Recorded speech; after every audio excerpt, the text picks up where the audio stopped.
Good morning, students. So let's start today's lecture. So basically, we had seen few mathematical operations yesterday. For example, we had seen how to calculate the mod of large numbers, how to calculate GCD of large numbers, and then we also saw the introduction of this Euclidean theorem, Euclidean algorithm. We also saw how to take the GCD of any two numbers with the help of that Euclid's theorem. So that was all for yesterday. Today, what we are going to do is let's have a look. These are the four topics remaining in your chapter, or you can say in your module. Out of these, we are going to complete the first two at least today, and then we'll try to finish up the third one also. One or two topics, if left, we will complete it tomorrow, and then in the next 30 minutes, we'll be having the test tomorrow. Fine. So let us start with today's lecture. Again, the attendance is very short right now. Let me wait for 2 minutes. Let them join, and then I will start. Okay, so let's start with today's lecture without wasting much time. So these are the topics. The very first one is Fermat's theorem. So if my screen is visible, kindly let me know, give me an acknowledgement because I'm uh, I'm having a little network issue at my side today. So if anything happens with the network, kindly let me know. Okay, so it's fine right now. Okay. In between, if anything happens, kindly let me know. You can even ping me on WhatsApp. That's fine. Okay. So let's see. These are the topics. The very first topic for today is Fermat's theorem. So I will first of all give a gist of what exactly Fermat theorem is all about, and then I will tell you how to solve the problems based on this Fermat's theorem. So the very first thing is the Fermat's theorem plays an important role in cryptography. Why so? Because it helps us to find out some relationship between the prime numbers and prime factorization basically. So if we are having large numbers and we want to make factors out of it, this particular theorem will be very much helpful. So let's see what exactly it does. The prerequisite for Fermat's theorem is you should have the basic knowledge of GCD, prime numbers, and prime factorization. We have already seen GCD, prime numbers, we all know, and prime factorization is nothing but dividing a number, dividing a prime number or whatever, dividing a number into two factors such that they are prime numbers in simple sense. Okay, so the theorem is somewhat like this. For any prime number p, a is the integer which is not divisible by p. So these are assumptions. We assume that there is a prime number p where a is an integer which is not divisible by p. Then we can say that a raised to p minus 1 is congruent to 1 mod p. Now we are familiar with these sort of notations, right? Where a raised to p minus 1 is congruent to 1 mod p. This is nothing but the theorem, the assumption. I am repeating once again. For any prime number p, a is an integer which is not divisible by p. Then a raised to p minus 1 will be congruent to 1 mod p. Fine? Okay. Just give me 1 minute. I'll just come. Yeah, so I was saying that if there exists a prime number p and a is an integer which is not divisible by p, then we can say that a raised to p minus 1 is congruent to 1 mod p. Am I clear? So what we can say is there is a corollary for this also, or we can say that there is a slight difference to this also, slight modification to this theorem, which says that a variant of this theorem is if p is a prime number and a is a co-prime to p. So this is the basic difference. Have a look. In the previous case, it was mentioned that if a is a prime number, if there is a prime number p, and if a is an integer which is not divisible by p, so we can say that a upon p is not possible, right? But in the second case, it is saying that p is a prime number and a is co-prime to p. So in short, we can say that if a and p are co-prime to each other, we can say that their GCD should be 1. That is, there should not be any factors in between them. Am I clear? Then in such a case, we can say that a raised to p is congruent to a mod p. If you compare both of these equations, they are one and the same. Yes or no? Just have a look. It is basically a raised to p upon a, and it is again saying that it is 1 mod p. I'm writing the first one over here. Can I write this in this fashion? Yes or no? Aren't they same? Yes, they are, right? So if I take this a on the right hand side, it simply becomes a raised to p is congruent to A mod P. So it becomes the same thing. So basically, the second derivation is nothing but a variation of the first derivation. Am I clear? So you can say that they are congruent to each other and they can be used interchangeably. So the only thing lies is whether they are divisible by each other or whether they are co-prime to each other. We first of all need to check that and apply whichever method is possible. Clear? So basically, why this Fermat's theorem is useful? It is basically useful in the public key cryptography that we are going to learn in module number 3, such as RSA. So everything that we are learning right now is going to be used in RSA. The next topic also is going to be used in RSA because it entirely depends on mathematics. Fine. So let's see some examples on the Fermat's theorem, and I will solve one, and I expect you to solve one. So in this case, we just need two numbers A and P. Now, in this example, I have shown that both the conditions are satisfied. Why? Because if you see, A is not divisible by P. So case 1 is satisfied, yes or no? Am I correct? Am I clear? Yes, come on, give me your answers. 35 and 34 people are there in both the classes. Okay, fine. Case 1 is satisfied. Case 1 says that A should not be divisible by P, which is being satisfied over here. In the same fashion, A and P both are co-prime to each other. That is, they are not having any common factors. So we can say that GCD of both the numbers is 1, right? So if we follow both the cases, I have shown both the cases, you can show any of the cases. So if I follow the first case, it is nothing but A raised to P minus 1 is congruent to 1 mod P. That is what we need to show first, right? So we can say that A is 3. So it is nothing but 3 raised to 5 minus 1, which is 81. Now, if I take 81 mod 5, it is obviously going to be 1 because 80 is divisible by 5, so it will give me a remainder of 1. Hence, I can say that A raised to P minus 1 is congruent to 1 mod P. Hence, proved. So the first case is proved. Similarly, let's test this for the second case. The second case is A raised to P is congruent to A mod P. Now we know that P is 5, so it is nothing but 3 raised to 5, which is 243. Now, let's check the congruency for the right hand side. If I put the values over here, it becomes 3 mod 5. That is 3. Now you can see that on the left hand side we are getting 243 and on the right hand side we are getting 3. They are not equal. But wait, if you remember, if I take mod on left hand side, okay, and I again take a mod on the right hand side, the values are going to be same, yes or no? That we have seen a number of times so far. Kindly let me know.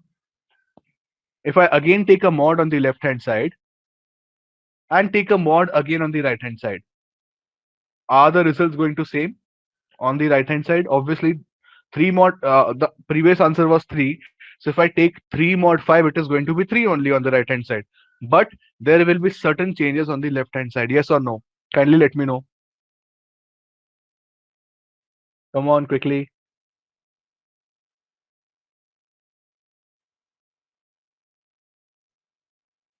Okay, B division is giving me answers. What about A division? Yes, Harsh. Okay, fine. What about others? Only 2 or 3 people are giving answers. Rest others are sleeping or what? Okay, fine. So I will just show it to you once again. Just have a look.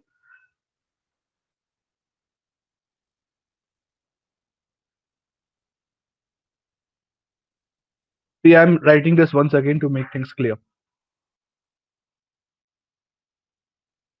How we got this? A raised to P is nothing but 243. So I'm writing it over here. 243. And this is nothing but 3 mod 5. Okay. So we got this by simply putting the values. Now, if I take a mod 5 on left hand side, I'm simply writing in short. It is nothing but I'm again taking a mod on the right hand side. Am I clear now? What I'm doing is I'm simply taking mod on both the sides. Now, if I take a mod of one number once, twice, thrice, or n number of times, it is going to remain the same.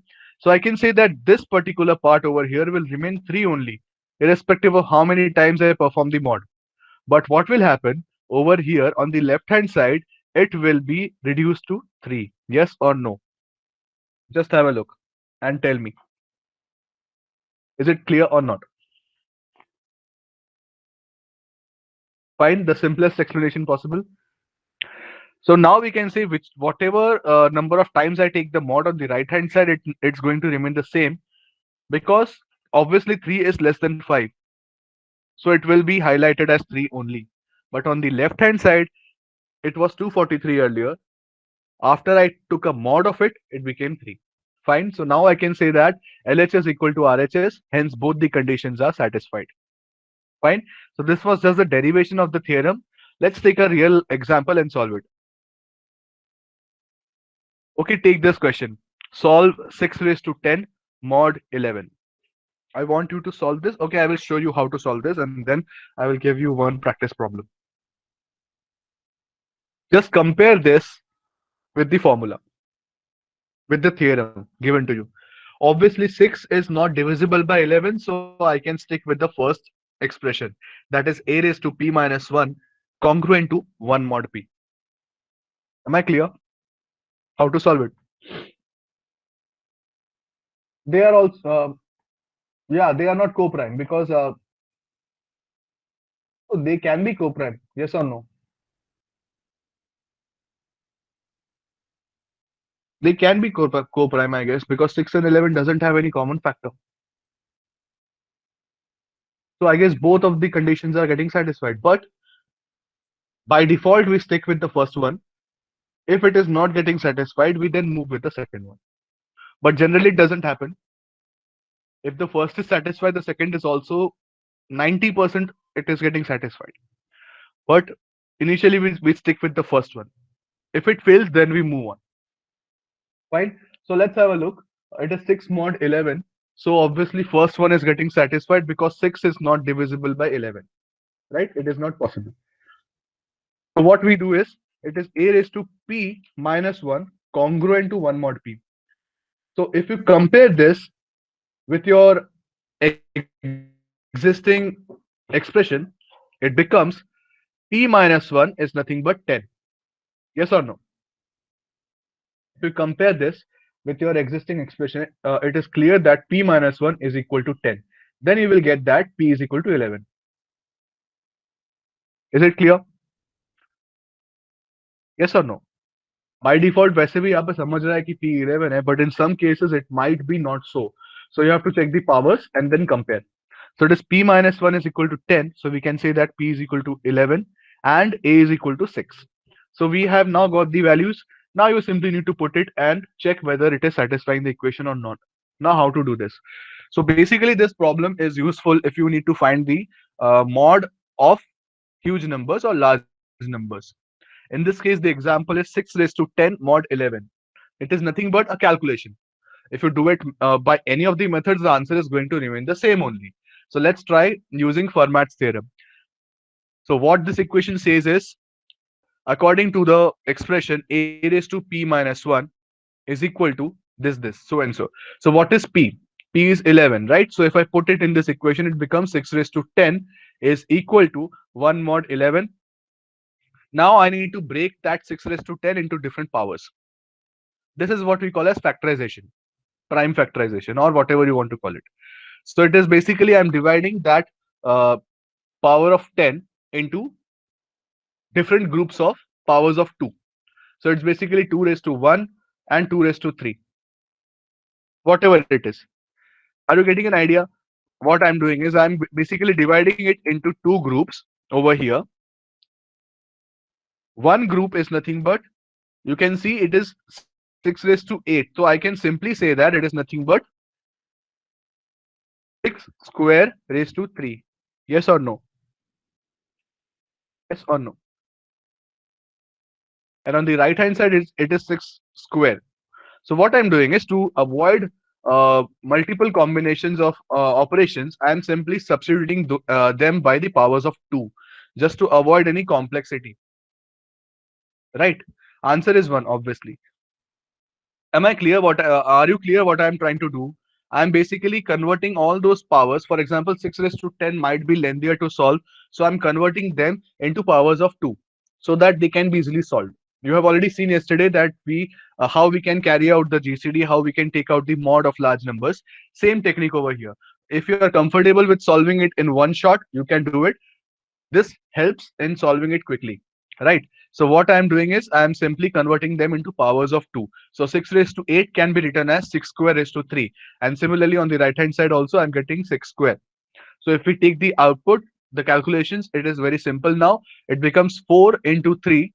I have simply written the answers. You know how to calculate things, right? Because what it happens is you can see 6 raised to 8. You can directly use your calculators, or you can convert 6 square raised to 3 and then take the mod 11. It will give the same answer. I'm not going into detail how to solve the mod because we have already seen it yesterday. Fine.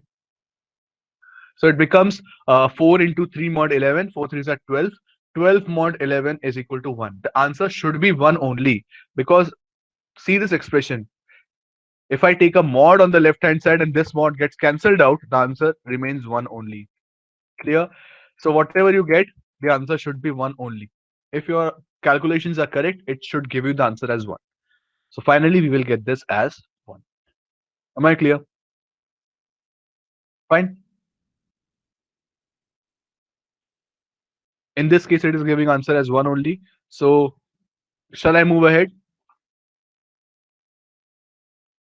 Is it clear? A division, B division, give me your answers. Okay, B is giving. Okay, fine. So just take this question as homework and tell me the answers tomorrow. It is 3 raised to 10 mod 11. Again, similar question, no changes.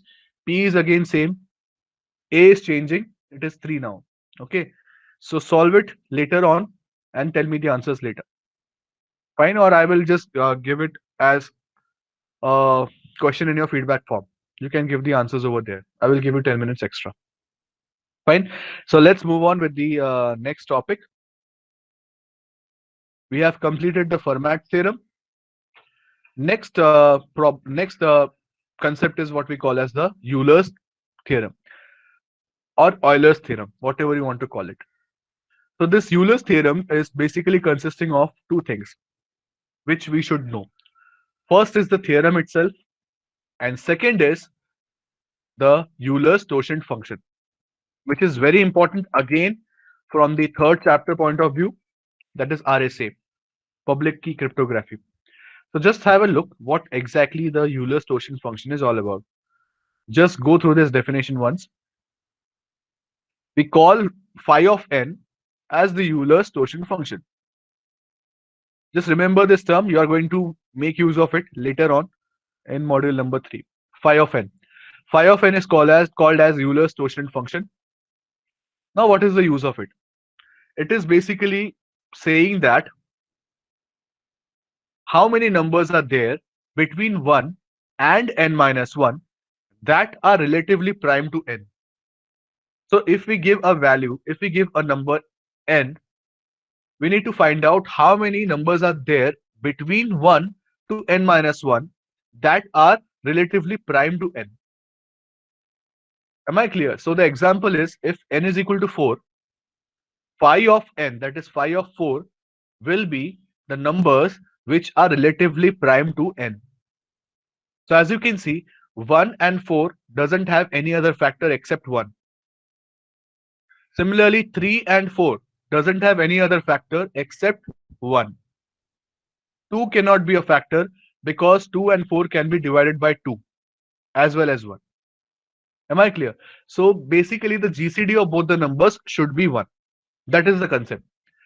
And it has to range between 1 to n minus 1, that is from 1 to 3. Am I clear? So in total, how many numbers are there which are relatively prime to 4? Kindly let me know. It's very simple.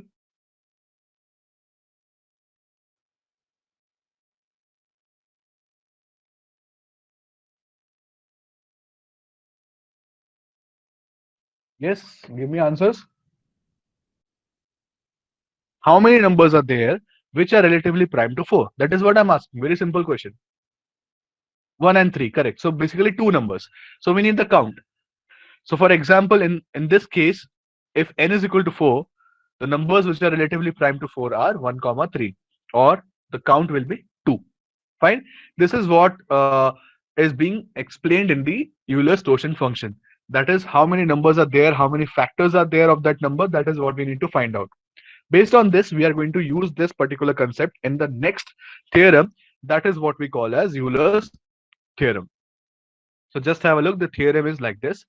It states that for every a and n that are relatively prime, a raised to phi of n, that is, we have just now calculated this phi of n, a raised to phi of n is equal to 1 mod n. So it simply means that for every a and n that are relatively prime, two numbers will be given to you, a and n. There exists a condition, or there exists this particular statement which says that a raised to phi of n is equal to 1 mod n. Now what is it? Let's see with the help of an example. A is given as 3, n is given as 10. We need to find out phi of n first, that is phi of 10. So in our case, phi of 10, it simply means numbers from 1 to 9 which are relatively prime to 10. The numbers are mentioned over here. Just have a look.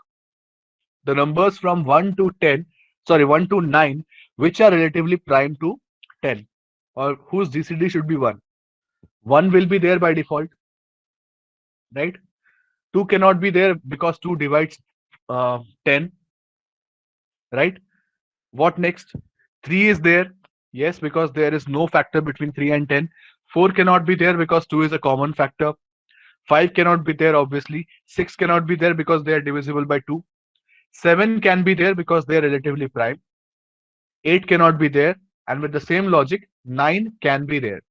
So the numbers are 1, 3, 7, 9. Am I clear? Shall I repeat it once? Kindly let me know. All the numbers between 1 to n minus 1, which are basically relatively prime to n. So between 1 to 9, how many numbers are there which are relatively prime to 10? That is the GCD of that particular number with 10 should give the result as 1. So in our case, all the even numbers are not possible.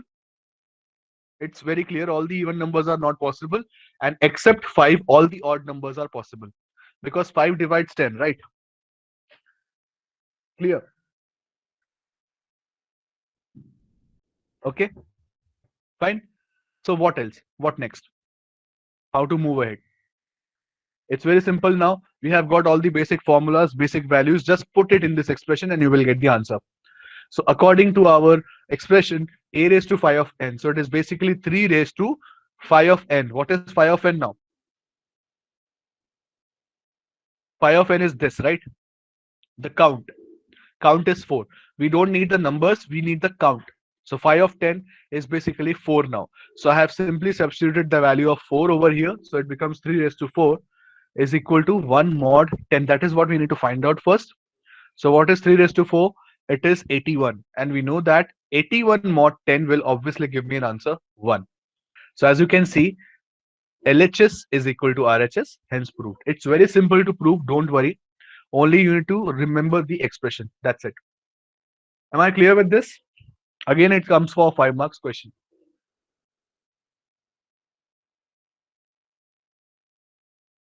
Rick, that is the main thing now. We are not looking at which number is dividing 10. We want them to be co-prime. Have you understood the relationship of what is co-prime? Have you understood the definition of co-prime? They should not have any factor. That is why 2 cannot be there. The numbers between 1 to n minus 1 should be relatively prime to n. That is what the condition says. So any number which divides 10 cannot be present in the equation, right? So all these numbers 1, 3, 7, 9, they cannot divide 10. Hence, they are present in phi of n. We can say they are the prime factors of the number 10. Fine. Is it clear now? Any more doubts with this? You can take this number again, the second question for homework. Solve using Euler's theorem. Take down these numbers first. Solve using Euler's theorem. Take these numbers. A is equal to 2, n is equal to 11. Solve it using Euler's theorem. Again, don't give me the answers right now. Let me know in the feedback or in the attendance form. Fine. Any issues with the topic so far?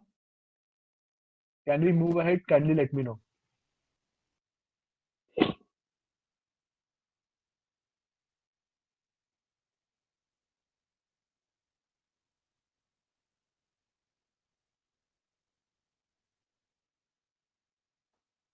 Okay.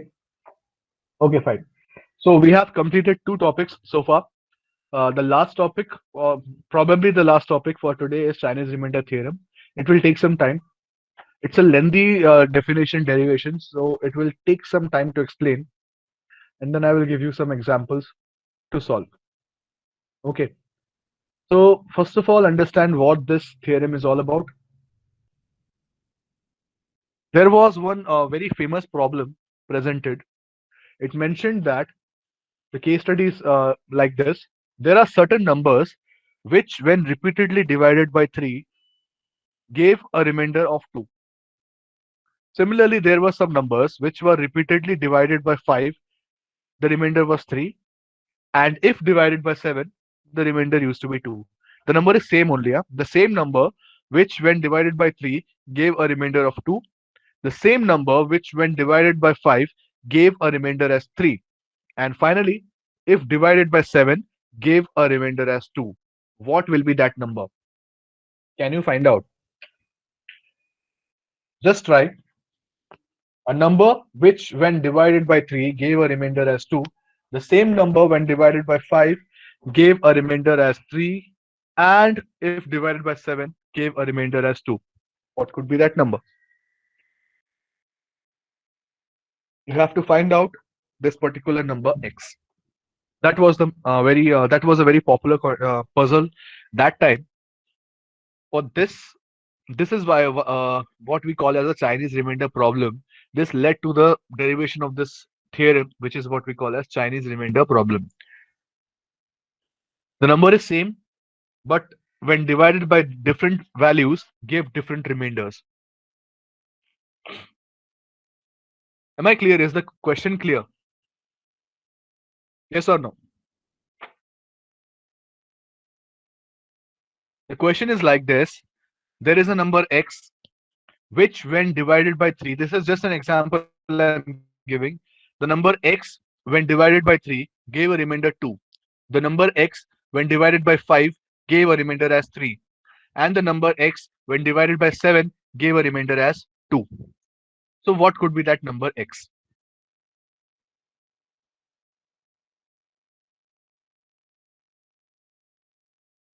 Okay, I will solve this, but first of all, understand what this problem is all about. As you can see, I have written something. X is congruent to A1 mod M1. X congruent to A2 mod M2, and X is congruent to A3. This is what is the question all about. Am I clear? Yes or no? This is the expression that is what we call as the Chinese remainder problem. Now let's see how to solve this. It has got some assumptions to be taken care of. Just have a look at these three terms first. X is equal to A1 mod M1, X is equal to A2 mod M2, X is equal to A3 mod M3, where M1, M2, and M3 are relatively prime. What is M1, M2, M3? According to our example, it is the number by which we are dividing. That is, the numbers could be 3, 5, and 7. Am I clear? Yes or no? Kindly let me know. This is a very important concept. It comes in the exam every, for example, 80% times it comes in the exam. So be rest assured this is going to come again and again. Kindly let me know if you got the concept clear. Then we can proceed with the explanation. Then we can proceed with the derivation.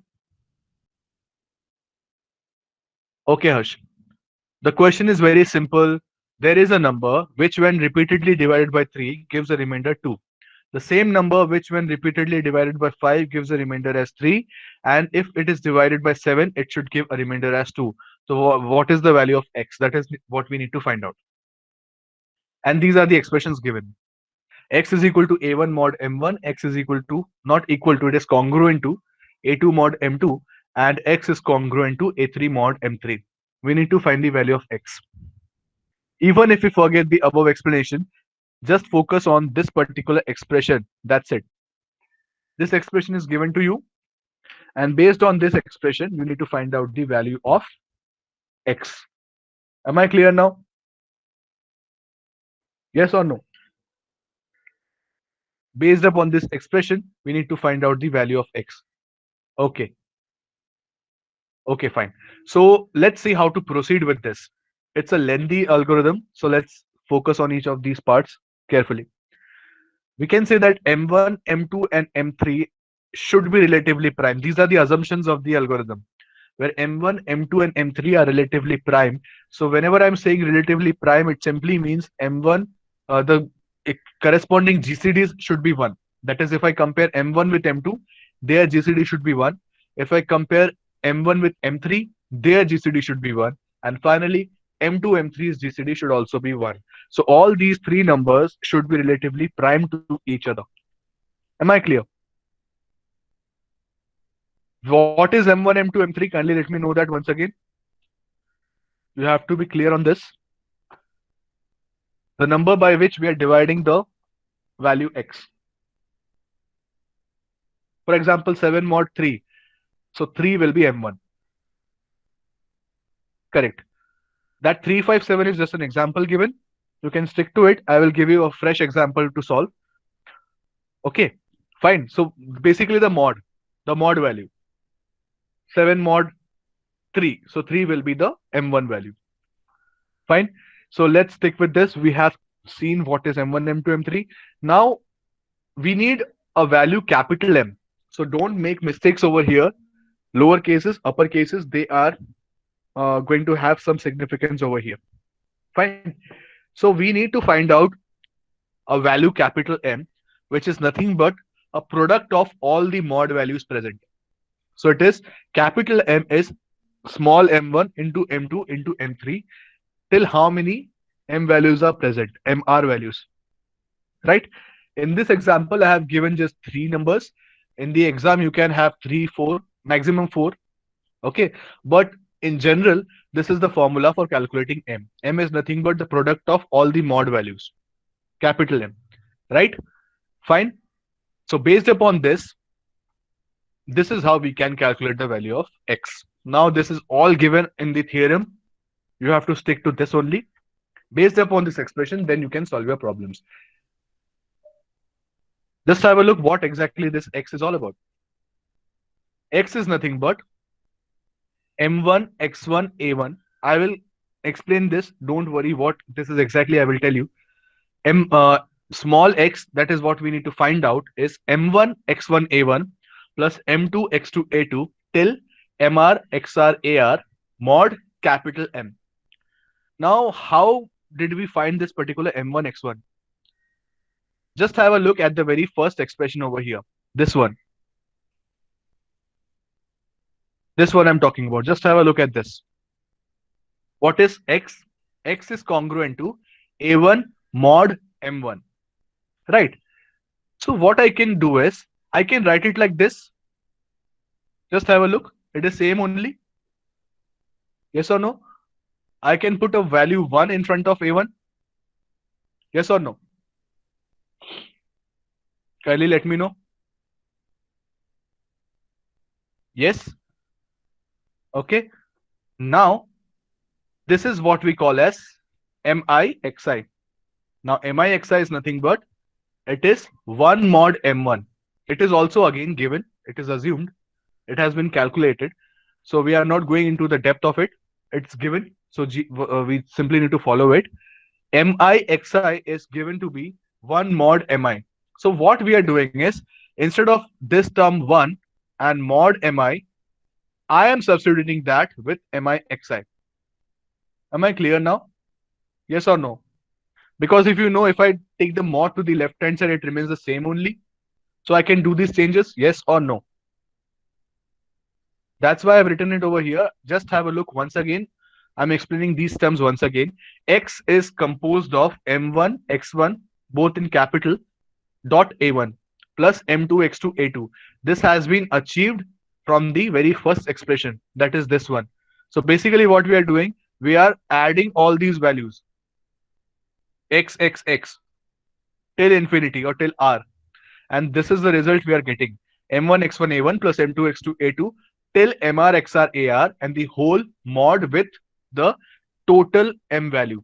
Now I guess you are getting the uh, expression, getting the concept. Why we did capital M. Capital M is nothing but the combination of all the mod values. Okay. And as we are adding up all the X values, we should take the mod by the capital M value and not the small m value. Am I clear now? I'm adding all the values of X together, so I can't take the mod with a single small m value. I have to take the combination of all the mods, right? That is why we have taken the mod by the capital M value. Am I clear, B division? A division, you too? Kindly let me know. So this is what we call as this. This can be termed as a summation of X. Yes or no? We are doing the same thing. And what is M1 X1? That is I have written over here. M1 X1 or in general MI XI is congruent to one mod MI. Fine. And that is what I have replaced over here. 1 dot mi is getting replaced with mi xi. And this new value becomes mi xi ai. And that is what I have written over here. Am I clear now?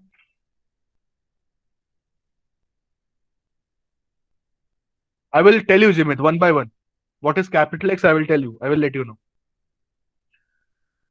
Till here, is it clear? Kindly let me know. Fine? Yes? Okay. So one more thing left is what is the corresponding mod for that particular iteration? What is the corresponding mod for that particular iteration? Because over here mi is present, right? So we need to find the value of mi. So mi is nothing but the total mod m upon the small mod mi. Don't worry, what exactly is this? We are going to learn it while explaining this particular derivation. Just remember that there's a concept of a total mod, and we are taking the mod of that round as small mi. So we are having three iterations over here, if I'm not wrong, M1, M2, M3. So the total mod is capital M. For that particular round, it is small m.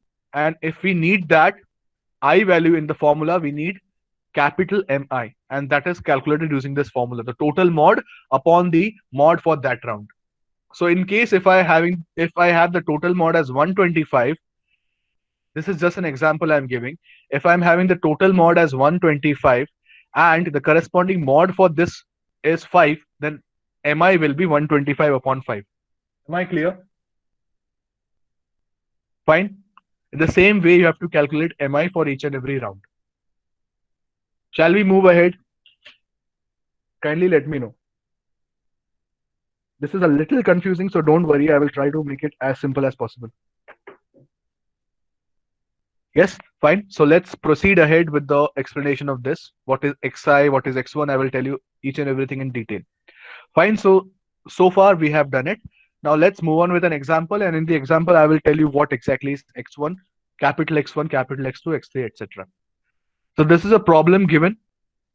We need to find x. This is how the problems are framed in the exam. Small x is congruent to 1 mod 5, 1 mod 7, 3 mod 11. Find the value of x. First of all, equate this with the expression and try to find the value of a1, a2, a3, m1, m2, m3.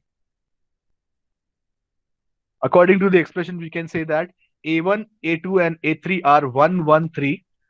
m1, m2, m3 are 5, 7, 11. Clear? Yes. So the very first thing that we need to do is we need to find out the value of capital M. Now capital M is very simple. This into this into this. Yes. So we'll get the answer as 5 into 7 into 11, that is 385. Fine. Yes or no? We are simply following the formula. Capital M is small m1 into n2 into m3, right? Just give me 1 minute. Need to switch to my Wi-Fi. Okay, fine. So let's move ahead. Next is, this is the expression for x. We need to find x. Now, according to our formula, x is nothing but m1 x1 a1 plus m2 x2 a2 plus m3 x3 a3. Now we have only three terms. This is how we need to find out x. I have not written the mod values. You can add them later on. Mod n. Okay. So it should be ideally mod m also. Fine. So now the concept of what is m1, m2, and m3 that I was talking about. Now we know that the total m is nothing but 385. What is the modulus for that particular iteration? The first iteration mod is 5, second iteration's mod is 7, and third iteration's mod is 11. So it will be 385 by 5 for m1, 385 by 7 for m2, and 385 by 11 for m3. Am I clear with this? Kindly have a look once. I'm simply following the formula and putting the values over here. Just have a look and let me know.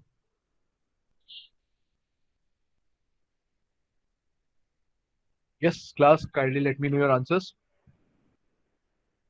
What was M? M is 385, right? And what is the formula of M1? M1, capital M1 I'm talking about, it is nothing but capital M upon small m1. Yes or no? Come on, quickly give me your answers. Okay, A division is giving answers. What about B? If you are not getting it, kindly let me know. Okay, fine. So I'm simply putting it in the formula. If you can refer the formula once again, let me show it to you. The formula is like this. M of I is equal to capital M upon small mi.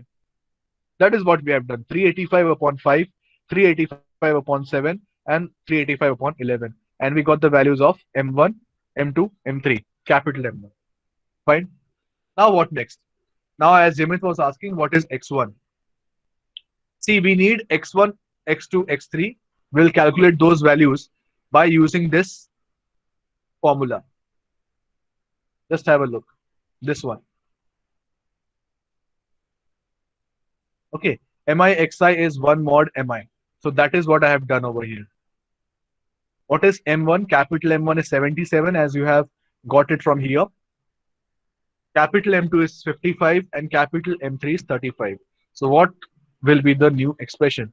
The new expression will be, I'm writing it over here, it is MI XI is congruent to 1 mod MI. So I'm simply following this formula for each and every iteration. So when I is equal to 1, the expression would be like this. When I is equal to 2, the expression would be like this. When I is equal to 3, the expression would be like this. I'm simply putting the values from here to here. Is it clear? Kindly let me know. It's a straight cut formula, straight away formula. You simply need to calculate each and every values, derive them, and put it in the equation. Am I clear? Kindly let me know. Okay. B division? Yeah, fine. Okay, fine. Thank you. So next up is, as we all know, congruence basically means mod on either side should give the same result. So we can take mod n number of times. Yes or no? I have already shown you how to take it. So over here, I am calculating the first x1. So why we need the values x1, x2, x3? Later on, after calculating all the values of x1, x2, x3, we are going to make use of them to find out the final value of x, that is small x. Okay. So 77x1 is congruent to 1 mod 5. I can take mod on either sides. We have already seen how to do this. So it becomes 77 mod 5 x1 is congruent to 1 mod 5 dot mod 5. So I have basically taken mod on both the sides. It's clear, right? So what happens is 77 mod 5 is nothing but 2. So I've written 2 x1 congruent to 1 mod 5. because if I take mod 2 times, again it will give me the same result. Yes, so I've written it only once. Now what happens? As you can see, the expression that I am getting is 2 into x1 is congruent to 1 mod 5. But I don't want it in this fashion. I want it in this fashion. That is, I want only x1 to be present on the left hand side. So for that, I should make sure that this 2 is taken care of. I don't want this 2.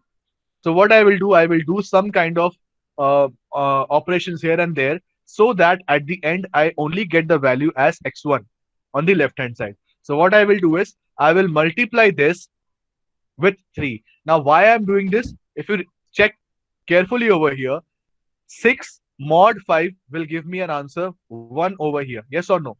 So I am thinking from the future perspective. What I should do is I should take a number over here on the left hand side in such a way that if I take mod of it, it should give me remainder as 1. Yes or no? Am I clear? That's why it is little tricky. So I'm multiplying both the sides by 3. So it becomes 6x1 congruent to 3 mod 5. Obviously, right hand side maybe multiplication hoga. Multiplication will happen on the right hand side also. So it becomes 6x1 is congruent to 3 mod 5. Now simply take mod this mod on the left hand side and it becomes 1 x1 congruent to 3, or you can say x1 is equal to 3. Am I clear with this? It's a little complex to solve. You need to practice a lot and it comes each and every time. So keep on practicing this problem. I will give you some problems for practice in the assignment also. Fine. Is it clear? X1 becomes 3. In the same fashion, you have to move ahead and solve the next two values also. Just have a look how to solve it. Next one is 55x2 congruent to 1 mod 7. So it simply means 55 mod 7 x2 is congruent to 1 mod 7 mod 7. Yeah, am I audible now? I guess there was no network. Yeah, am I audible now? Can you let me know? Yeah, fine. So there was some network glitch. Fine. So what I was saying is you have to repeat the same process with each and every expression and finally find out x1, x2, x3. So let me show you how to do this. 55 mod 7. That is nothing but 7 sevens are 49. So you will get a remainder as 6. So again, you have to repeat the same process. Now what you can do is we have to make sure that if I divide this left hand side value by 7, it should give me a mod 1. So which is that value by which I should multiply this 6? Obviously 7 fives are 35. So I should have one more than 35. How? I can multiply 6 with 6. It becomes 36. So 36 mod 7 will give me answer as 1. Yes or no? It's very simple, simple maths. That is what we call as modular arithmetic. We have already seen the basics. That's why I focused a lot on mod and modular arithmetics, right?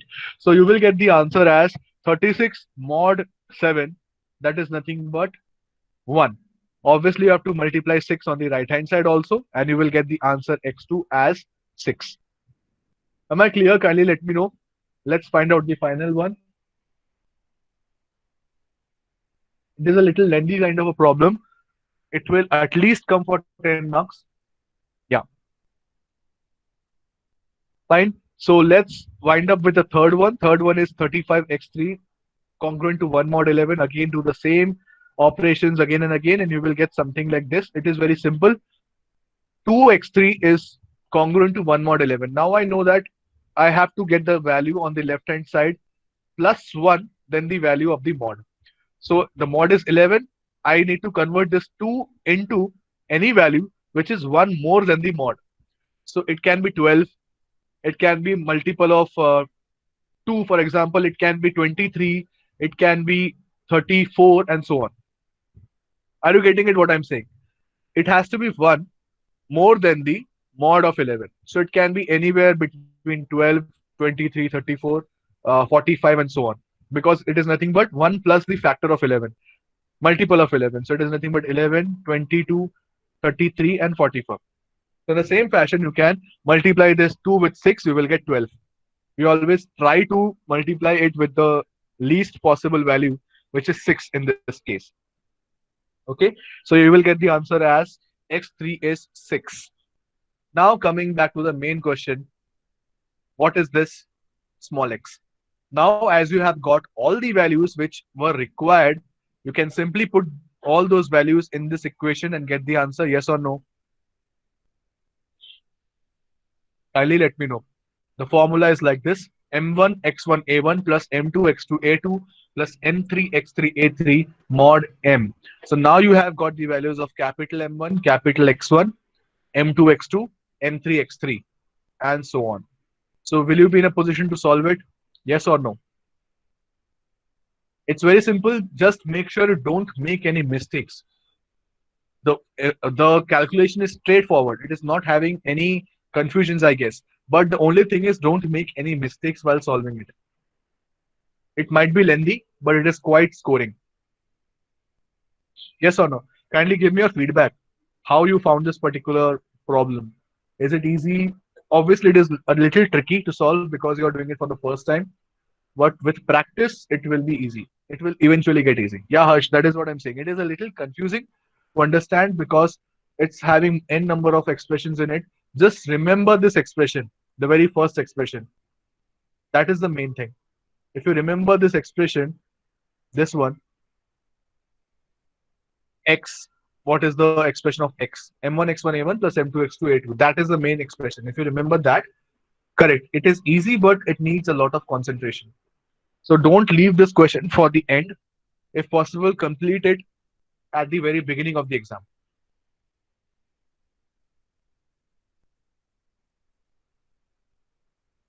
In x3, okay, let me check 1 second. Jimit is having a doubt. Okay, let's check this x3 one. It is 35 x3 is 1 mod 11. 35 mod 11 is okay. 35 correct. If I take mod of 35 by 11, obviously I'm going to get 2, right? So I got 2x3. Jimit, what is your question? Okay. Fine. See this. Don't make mistake over here. The expression, the general expression is like this. Whatever is given in the question, you have to convert that in the general expression. That is what I had told you. Na? Now let's have a look at the question. This is your question, right? X is equal to 3 mod 11. X, third one you are talking about, I guess. Yeah. If you see, if you compare this with this particular expression over here, that is what I had shown. Na? A will be that part. A is 3. Am I clear? But we are not concerned with 3 over here. We are not concerned with the value A. We are only bothered with this. Jimit, am I clear? So you have to write each and every expression in terms of 1 mod m only. That is why we have not written 3 over here. It has to be in terms of 1 only. As I have already written A3 as 3. So if I multiply 1 with 3, it will give me the same result, right? I'm only bothered with this part, right hand side part. That should give me a mod 1. Am I clear? Harsh, is it fine? Jimit, Jyoti, is it fine? Okay. As you can see, it is basically a scalar multiple. So whatever is there on the right hand side of x, it has to be considered as the a value. That it needs to be multiplied by 1 and it will give the same answer. Fine. So it is like scalar multiples. So I hope you got the answer. Let me show you. Simply putting the values over here at the end, you will get this answer as 36. Now, if you compare this with what is being asked in the question, let's check. 36 is the value of x. So if I take mod of 36 by 5, I will get the answer as 1. If I take mod of 36 by 7, I will get the answer as 1. If I take mod of 36 by 11, I will get the answer as 3. So you can cross check your answers. Am I clear? Is it fine? Obviously, it is a little lengthy, I know, but I will give you 2 problems for you to practice. I will give the questions in classroom so you can practice the problems. First of all, you have 2 problems right now as your homework. The very first problem is this one, 3 raised to 10 mod 11.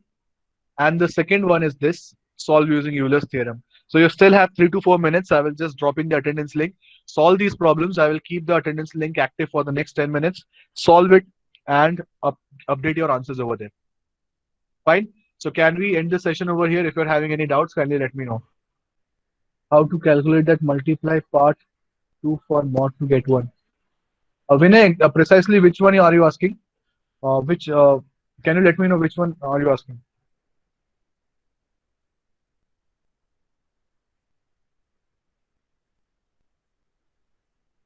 Okay, let's consider this example. This should solve your query. Yeah, just take the example of 77x1. Okay, now obviously 77, if I take 77 mod 5, it will give me a remainder 2, right? Now my concern is I should get 1 on the left hand side of x1. I cannot have any other multiple. So what I need to do is I need to convert this 2 over here in such a way that if I take the resultant numbers mod by 5, I should get 1. So what I'm doing is I am multiplying it by 3. So it becomes 6. So if I take 6 mod 5, it will give me an answer as 1. Am I clear? In the same fashion, you have to consider all the other problems also. Is it clear?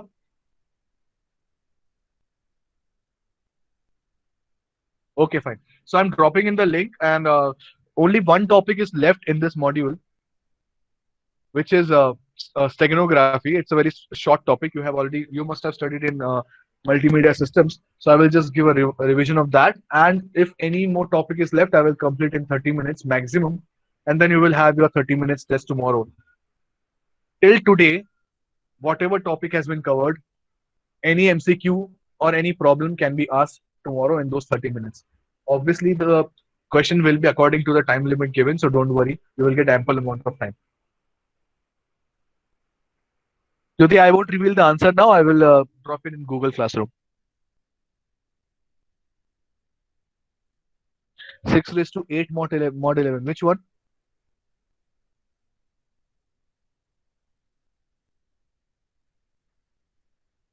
6 raised to 10 was there, I guess. It was not 6 raised to 8. Okay, this one.